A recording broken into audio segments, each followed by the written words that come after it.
Hi, everyone. This is my 1-minute warning. We'll get started. I like 1-minute warning. So, hello. Welcome to the final program in our Grand Homes and Gardens series. My name is Greer Luce. I am the Curator of Education and Public Programs here at Morven, seeing many of you again for the fourth time in a row, both online and here in our audience.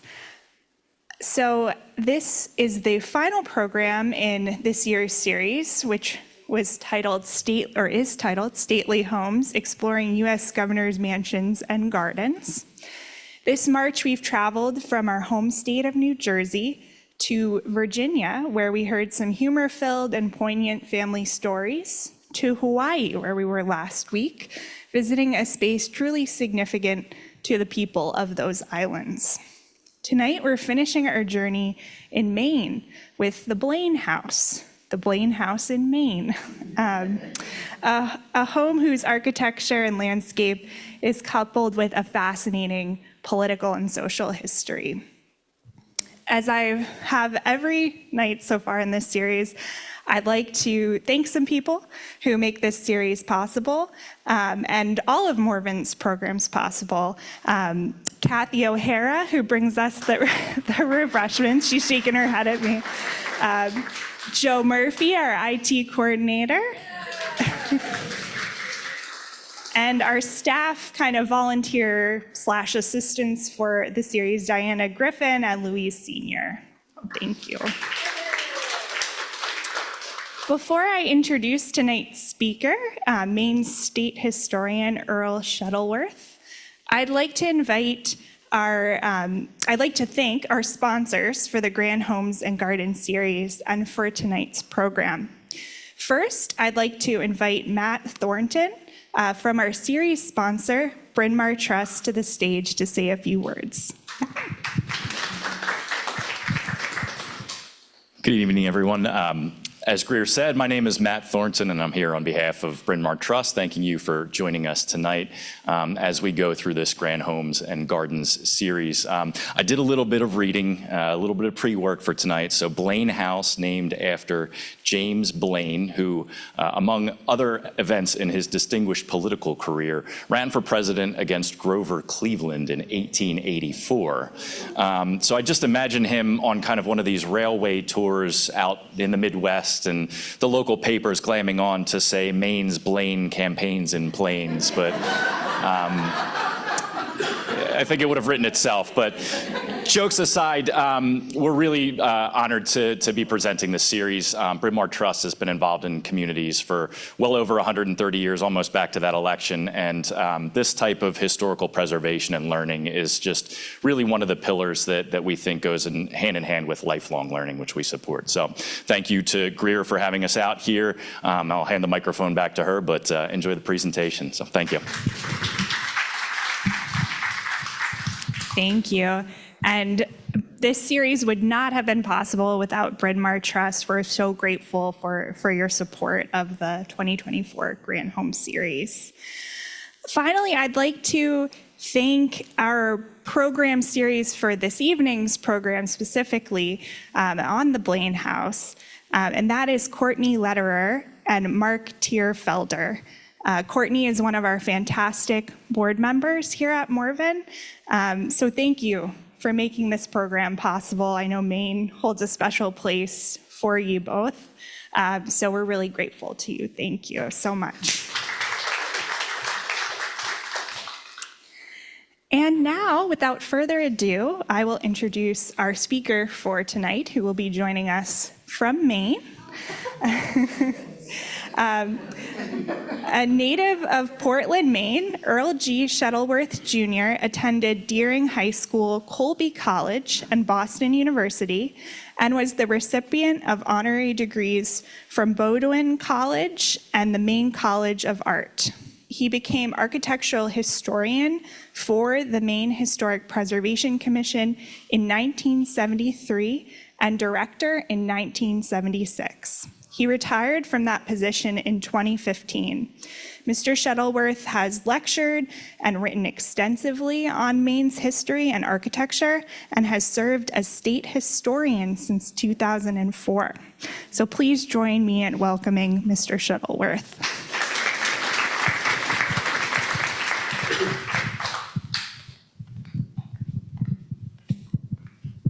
Well, thank you very much. It's a great pleasure to be with you through the miracle of Zoom.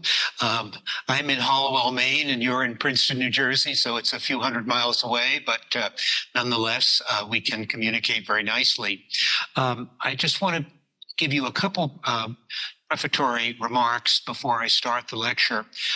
One is that we will be looking in the first half of the lecture at primarily historical views, which deal with the early history of the Blaine House and the Blaine family.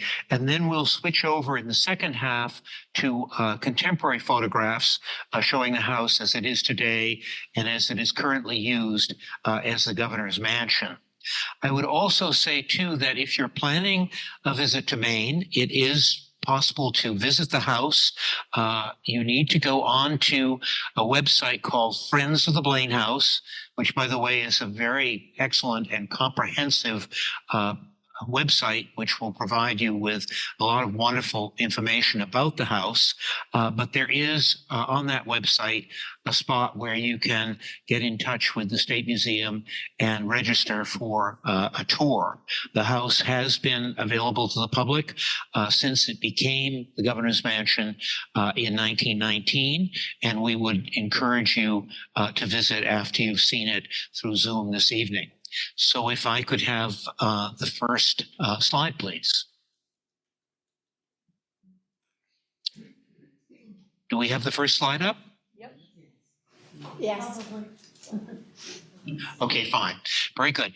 We're looking here at James G. Blaine, the man of the hour. For 30 years, from 1862 to 1892, James G. Blaine was one of America's leading politicians, serving as Speaker of the U.S. House of Representatives, a U.S. Senator, Secretary of State in the 1880s under 3 presidents, and the Republican candidate for president in 1884. Next, please. His helpmate in all of this was a native of Augusta, Maine, Harriet Stanwood, who married Blaine in 1851 and outlived him by 10 years, passing away in 1903. Throughout her husband's political career, she supported him with sage advice and generous hospitality. As we'll see, the house has some wonderful large rooms that the Blaines used for entertaining. And there's a wonderful quip by Mrs. Blaine where she writes to someone and says, "I'm having one of my tavern days." And what she's referring to is that she feels like the house has been turned into a sort of public tavern. Next, please. We're looking here now at the original Maine State House, finished in 1832 in a painting by Charles Codman of Portland from 1836. And the reason we show this is that immediately to the right of the right-hand side of the State House, there is a square hip-roofed house right across the street. And that is the original core of the Blaine House as we know it today. The original house was built in 1833. Just a year after the State House was completed, by Captain James Hall, who was a retired sea captain from Bath, Maine. Next, please. Now we're looking at a historic photo, probably the earliest photograph of the house. It was taken from the roof of the State House, which, of course, as you've seen, was right across the street. And right in the foreground, just above that chimney in the center of the photograph, is the Blaine House as it would have been from 1833 to 1862 when the Blaines acquired it. A very simple but handsome hip-roof federal house with an L and then connected to a stable or carriage house. Next, please.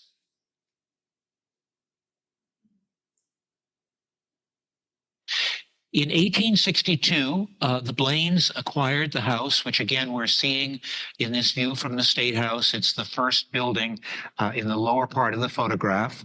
They acquired the house in 1862 for $5,000 and moved in that year. And then in 1869, they did some remodeling. They added a porch on the front of the L, which is shown in the center of the photograph, and they also expanded the stable at the left. Next, please. Then in 1872, they further expanded the house by creating at the far left a second pavilion that was a smaller scale to the initial house at the right. And that is a property which is now very much a part of the house today, very historic. We'll see that it has Blaine's study, the family game room, and there also on the second floor was the Blaine suite of bedrooms. Next, please. And now we're looking at a late 19th century photograph of the house from State Street, which is the principal street in front of the house. The house in those days was painted in Victorian colors, deep stone colors at various times, painted in browns and in grays. So that's why it has that dark look to it.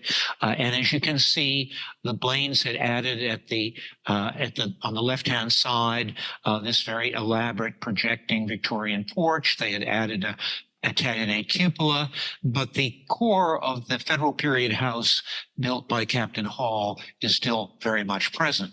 Next, please. Here we see James G. Blaine in his element, giving a speech on the Senate floor in 1879.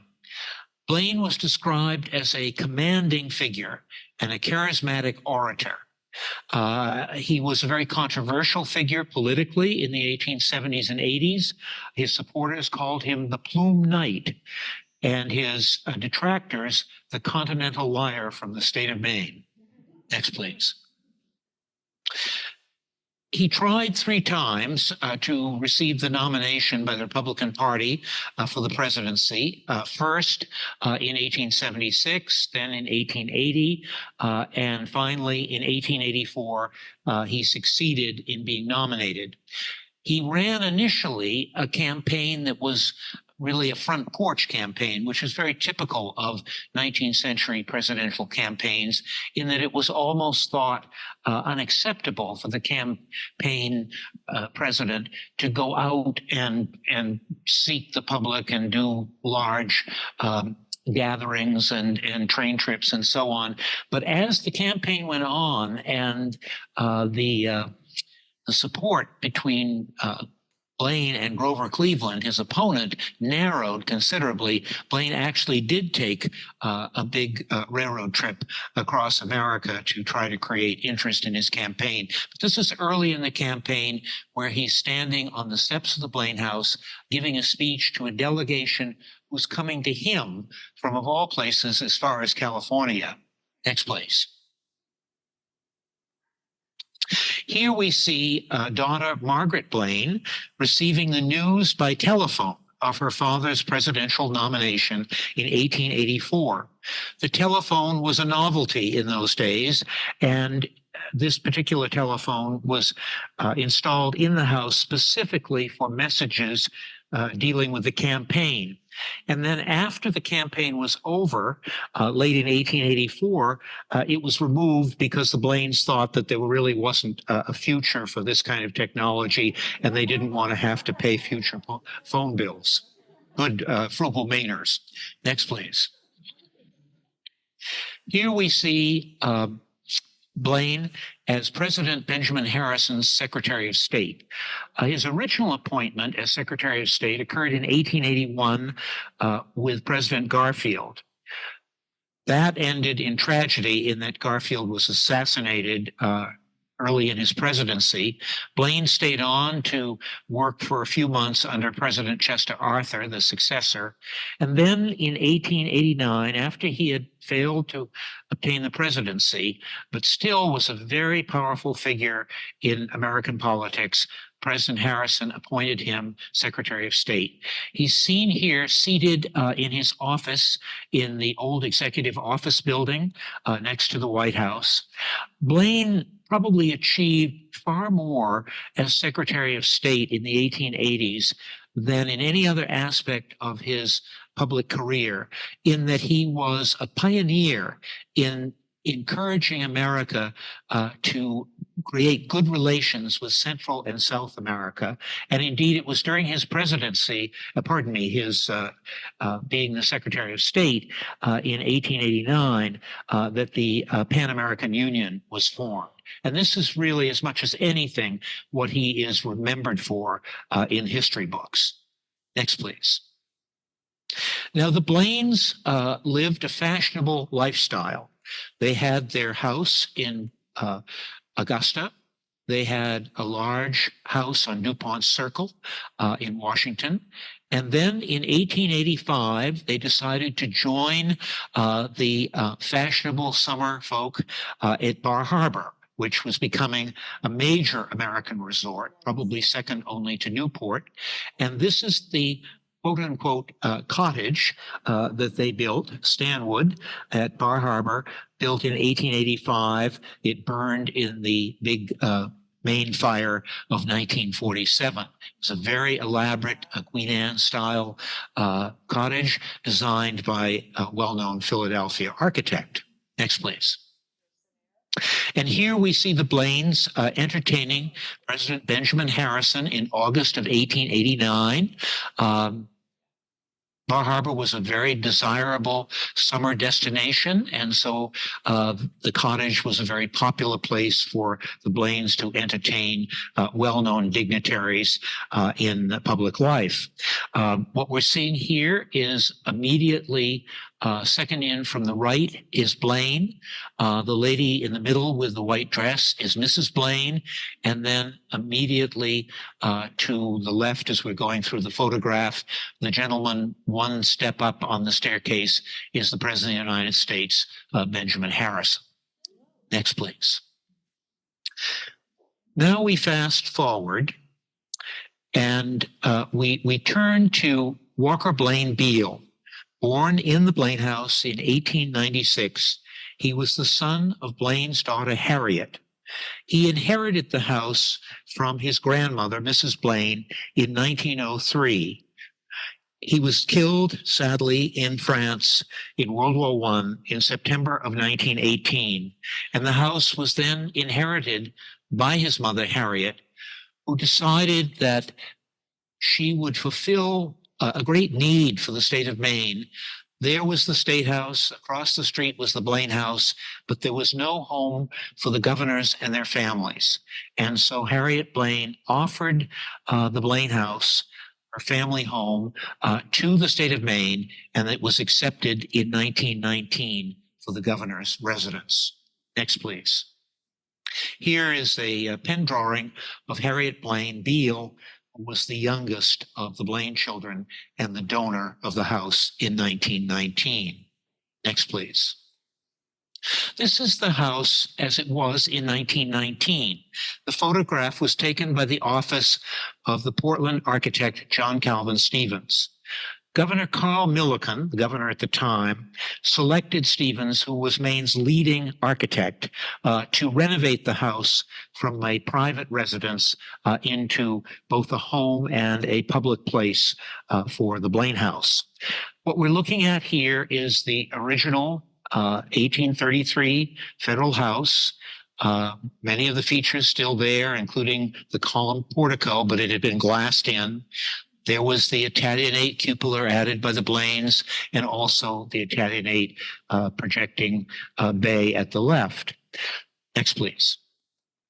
What John Calvin Stevens did, because his specialty was in what we call Colonial Revival architecture, is that he stripped away some of the Victorian additions to the house. Now, he left the Italianate cupola, which is very interesting. Apparently, it was a real feature, a real landmark of the property, and so it was felt that that should be retained. However, he remodeled the bay on the left, which is part of the great reception room, into a very simple colonial design. And then at the right, he added a projecting room that is part of the family dining room. Next, please.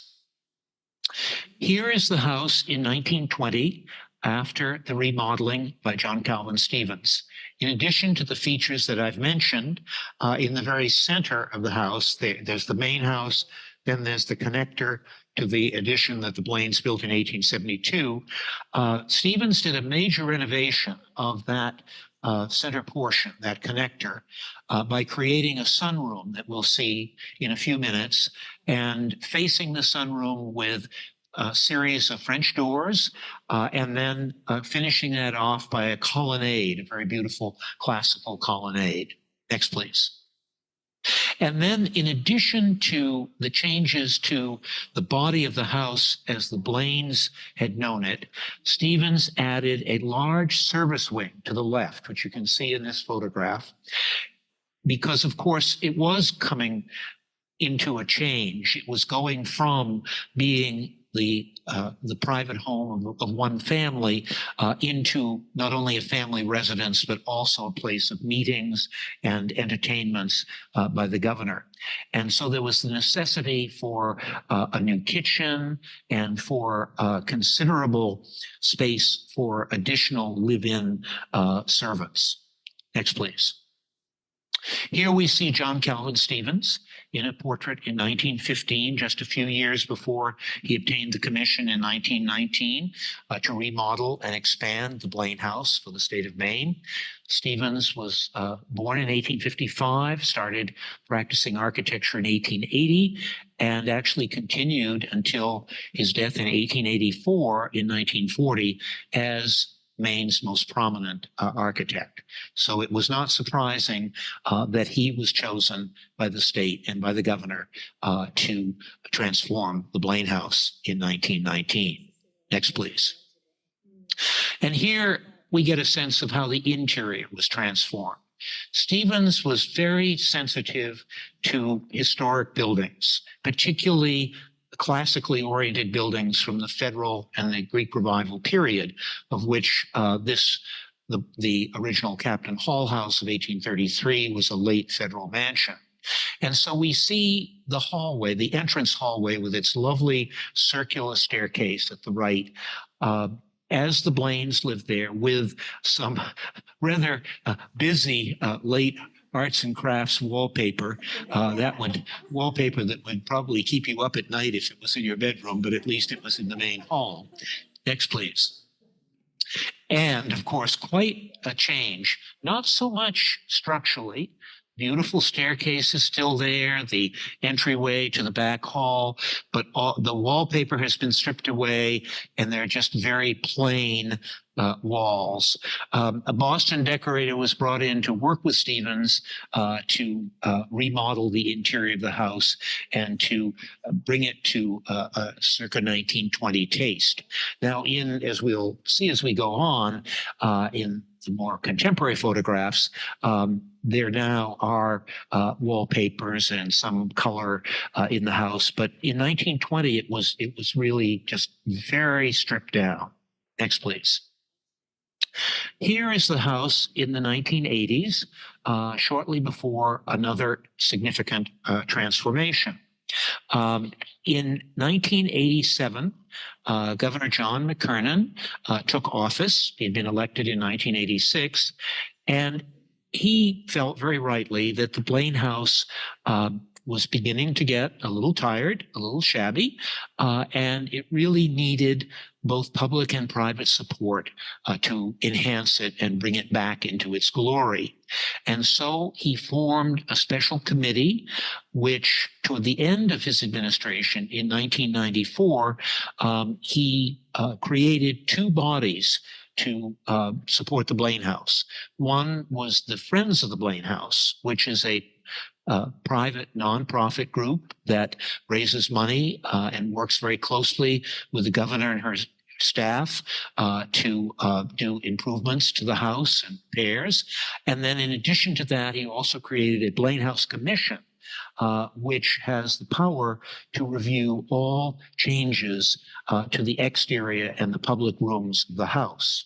This in part was in response to Governor McKernan being concerned that all the work that was done under his administration to restore, particularly the interior, could easily be changed in a future governorship, and he wanted to make sure that the historic character of the house and the work that had been done would be properly cared for.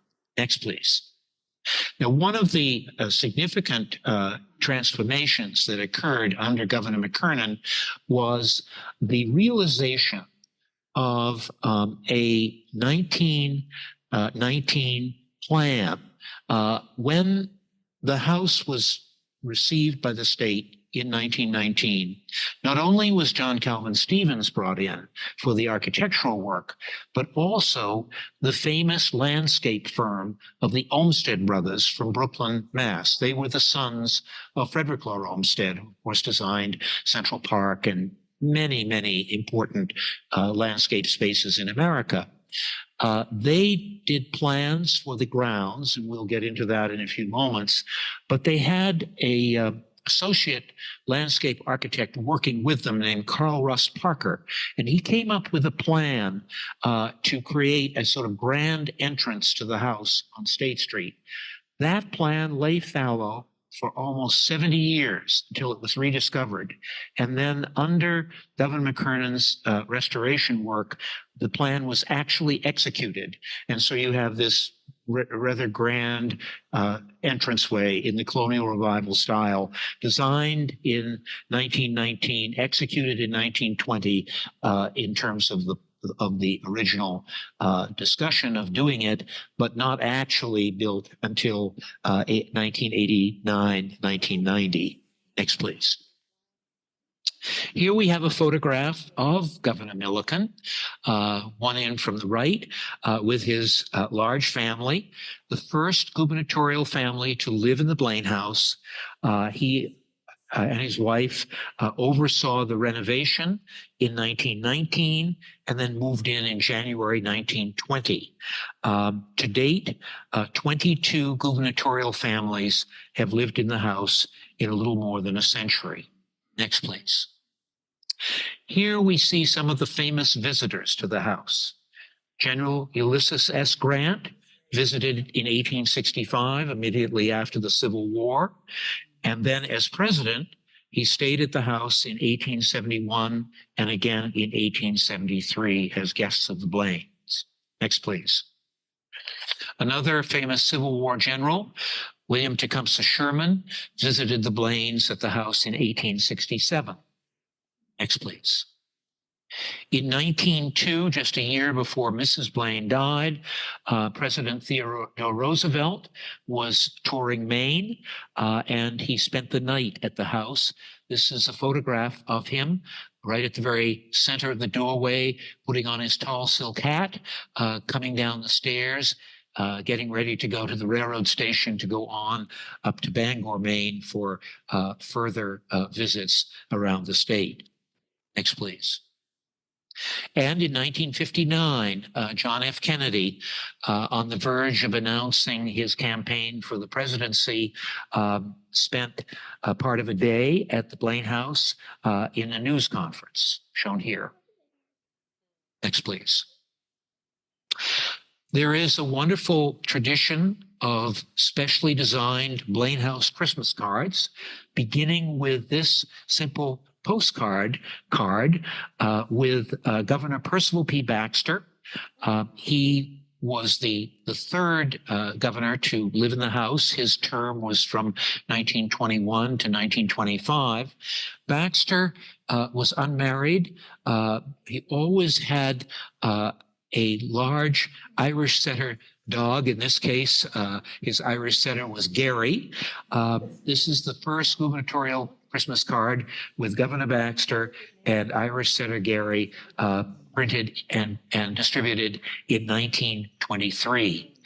After the governorship of Governor Baxter, he became very involved in a great project between 1931 and 1955, he assembled over 200,000 acres in northern Maine to include Mount Katahdin, our highest peak in Maine, and it became the Baxter State Park.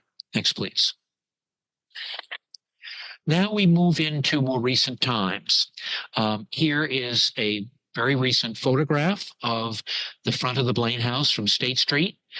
We see that elaborate Colonial Revival entryway that I had mentioned, designed in 1919 and constructed in 1989, 1990. Next, please. Here is a side view of the Blaine House, and there are really two features I want to point out.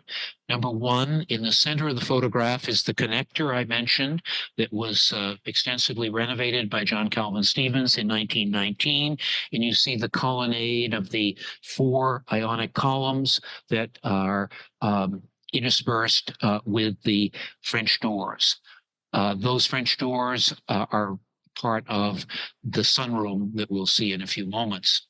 Also, the plantings, the shrubs, the curving brick sidewalk, the lawn, and so on, are part of one of the Olmsted landscapes that was introduced to the property around 1920.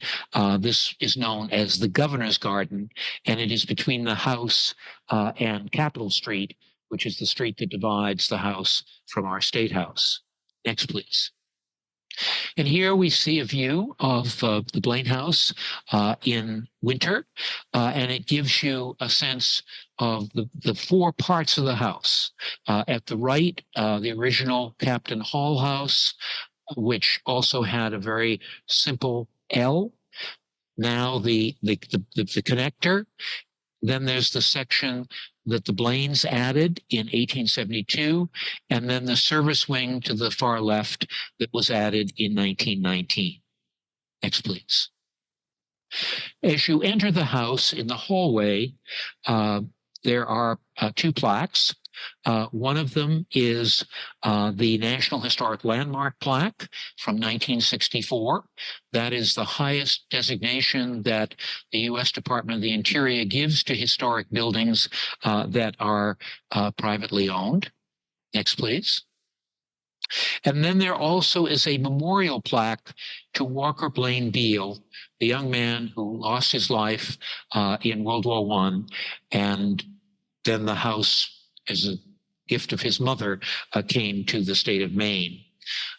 This house and the land on which it stands was the home of James G. Blaine and was given to the state of Maine in the name of his grandson, Walker Blaine Beale, 1st Lieutenant of the 310th Infantry, 78th Division, who was born here March 22nd, 1896, and who fell in France in the Saint-Mihiel Drive, September 18th, 1918. Next, please. Our first principal room on the ground floor that we will visit is the state reception room. If you enter the hallway from the front of the house, immediately to your left, you will enter this large room, which originally back in the earlier part of the 19th century was 2 rooms, probably a front and back parlor, but the Blaines opened it up for their very active entertaining, and they also introduced these beautiful columns with Corinthian capitals as well. Next, please.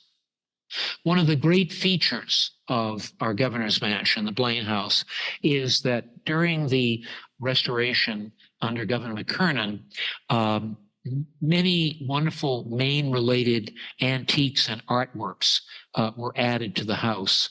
And we're seeing here a tall clock made by Frederick Wingate in Augusta, Maine in 1806. Next, please. Another of the fine antiques that is shown in the reception room is the federal-style mirror made by James Todd in Portland about 1825. Next, please. Here is the sunroom, which is immediately behind the state reception room. And on the right, you can see the series of French doors that provide the light that makes it a sunroom. This is a real gathering place, less formal than the state reception room. Oftentimes, meetings will be held here. Meetings oftentimes with the governor, his or her staff, and people who are visiting and have business with the governor. Next, please. On the other side of the house, if you're entering again from the front hall, to your right will be this long room, which again, probably in the early history of the house might have been 2 rooms, known as the state dining. And it's a very handsome room with woodwork primarily done by John Calvin Stevens. Right, next, please. One of the treasures of the Blaine House, and shown in the state dining room, is the USS Maine silver. Now, Maine was traditionally in the 19th and early 20th century a prohibition state. Normally, when a battleship named after a state was christened, the state was expected to give the Navy for the battleship a traditional punch bowl, but that was not acceptable to the politics of Maine. And so instead, Maine commissioned the Gorham Silver Company in Providence to create this soup tureen at the center with 2 vegetable serving dishes, purely prohibitional. It's a handsome piece of silver work. You can see the state seal on the tureen at the center, the pine cone and tassel, which is the official state emblem. This silver, made in 1895, actually went down with the battleship Maine when it was destroyed in Havana Harbor in 1898. Some years later, the battleship Maine was raised and salvaged, and this silver was discovered. It was recovered, and in 1922, under Governor Baxter's administration, he accepted it on loan from the U.S. Navy, and more recently, the U.S. Navy has actually officially donated the silver service to the people of Maine. Next, please. Here, a vignette in this would be the pantry between the state dining room and the family dining room, and it shows the official state china with the gold seal of the state of Maine. Next, please. Here we have one of the pleasantest rooms in the house. This was created by John Calvin Stevens in 1919.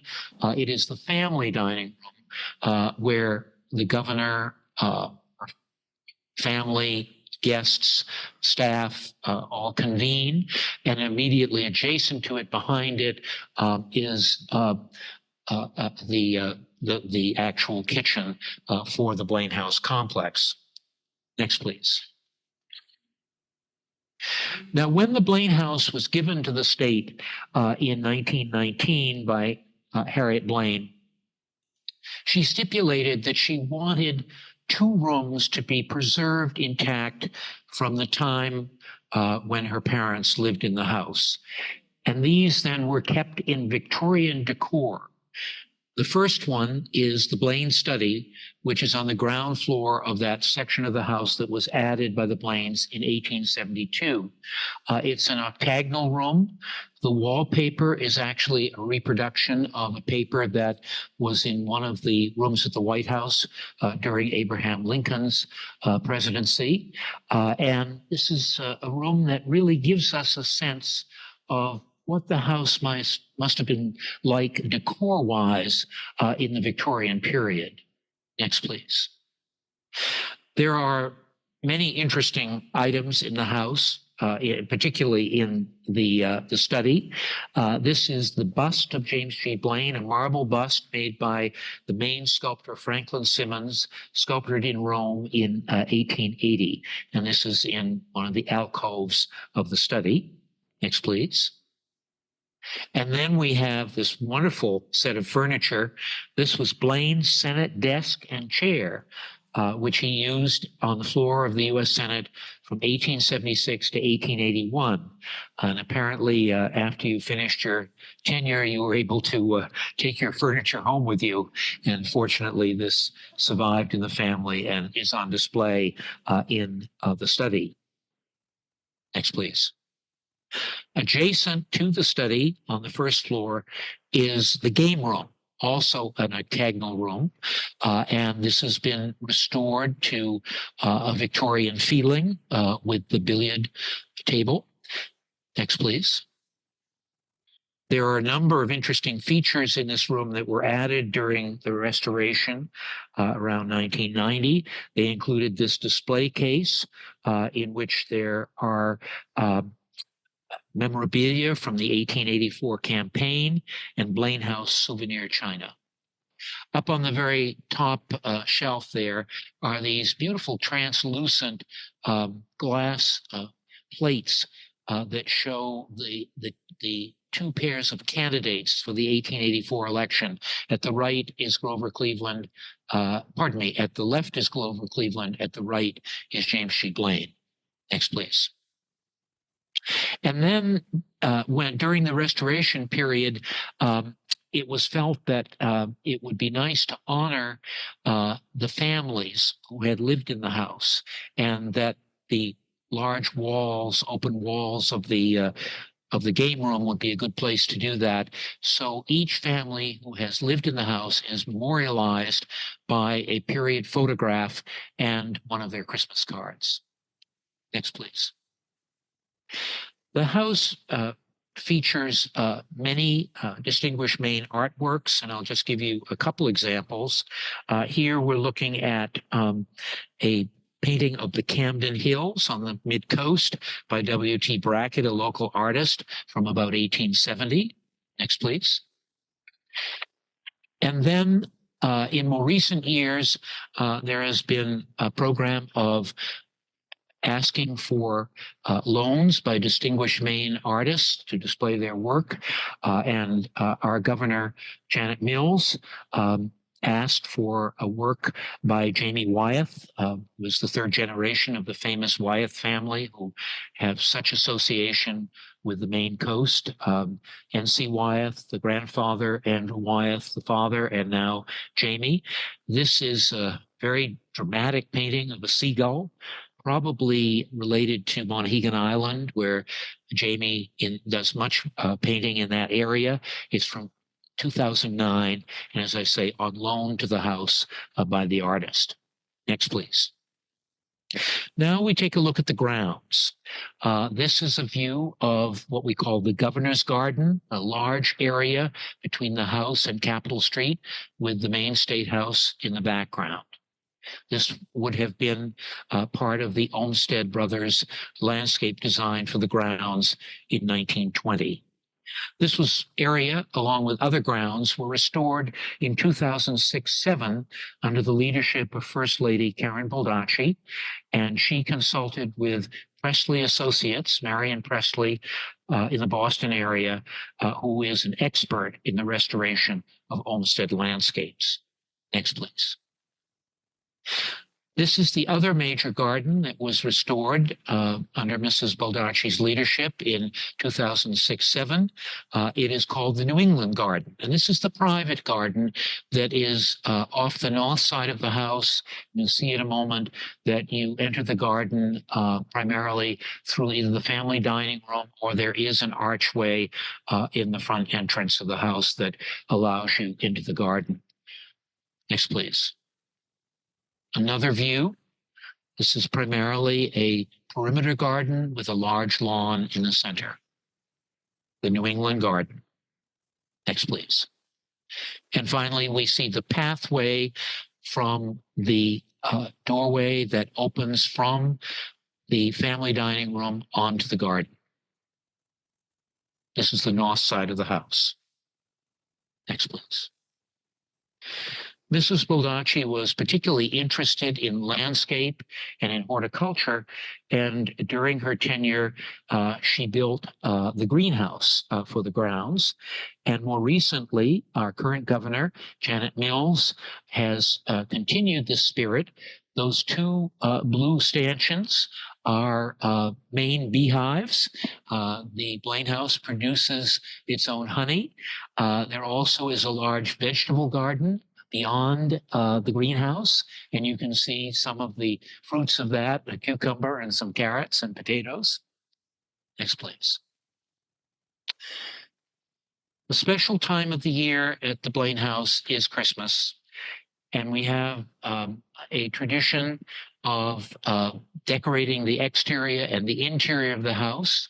This shows the wreath on the entrance door and garlands on the columns. Next, please. And our final view shows our governor, Janet Mills, Maine's first woman governor, elected in 2018 and re-elected in 2022. Prior to her governorship, she served as a district attorney in the Maine House of Representatives and as our Attorney General. And she is noted particularly for her wise leadership of Maine during the pandemic. This is the Blaine House Christmas tree with our Dorigo motto, I lead, on the top, and of course the governor to the right. Thank you very much.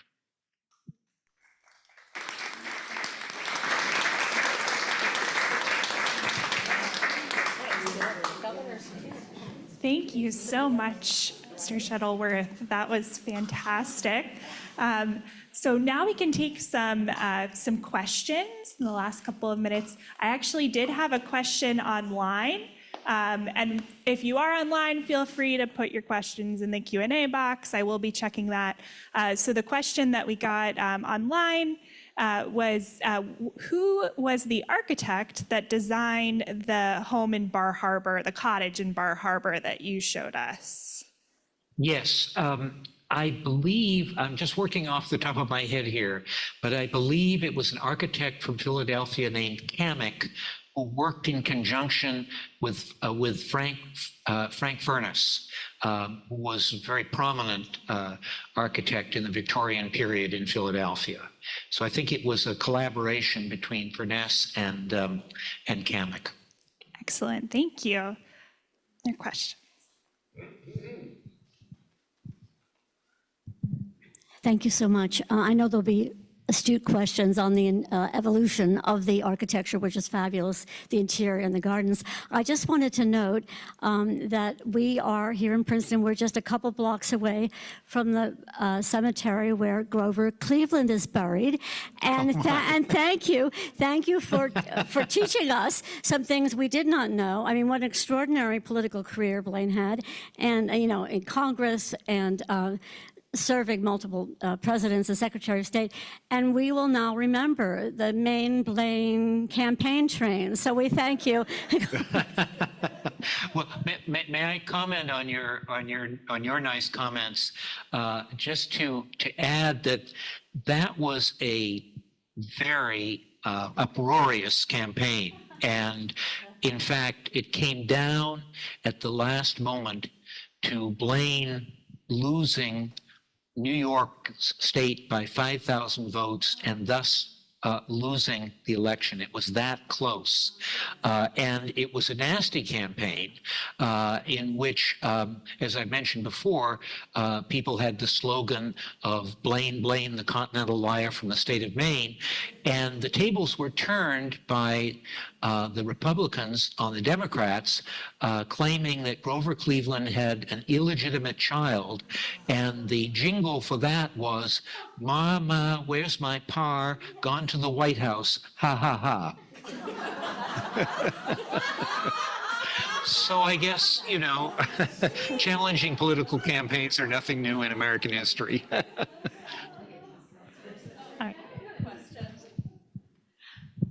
Well, thank you very much. It's a wonderful presentation, and I love to see the transformation of that house over the years. And one of the things that I wondered about was in its, I guess, one of its earliest form, it had that attached horse barn. And Yes. that's not unusual, I believe, for northern New England homes to have the stables or the barns attached because the winters are so cold and you don't have to go outside necessarily. But then it was really ingenious how that barn became the other pavilion, and the L was sort of the link between those two lovely Victorian or Second Empire style pavilions. And my question is, so often you see in older homes, 18th, 19th century, that they just retain or reuse the old framing of a barn or a carriage house. And I'm just curious, did they just build around the existing horse barn to, have they No, found it's a the little old beams or? A very good question. It's a little difficult to interpret that through the photos. But what actually happened is when the Blaines decided in 1872 to enlarge their living space, they actually detached the carriage house and moved it further away.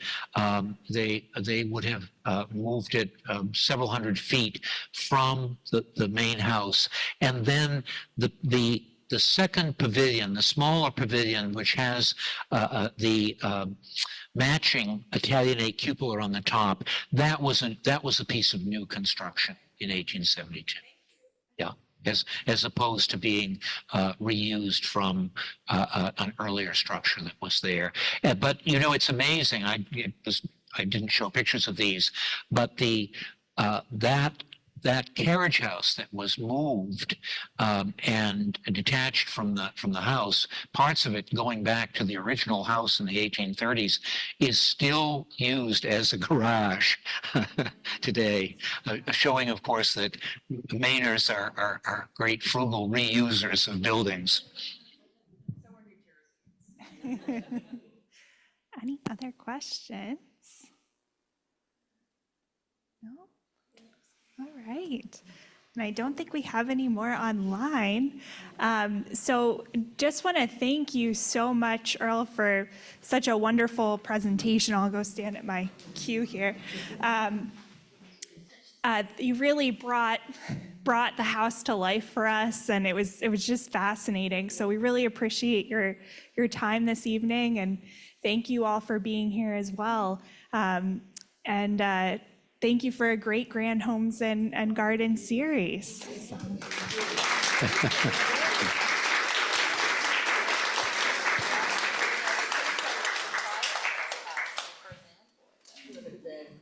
All right, thank you so much, and have a good night, everyone. Take care. Wasn't it nice? I wish it didn't end.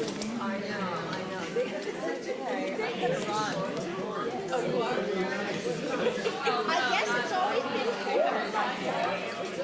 Yeah, I can have a 6.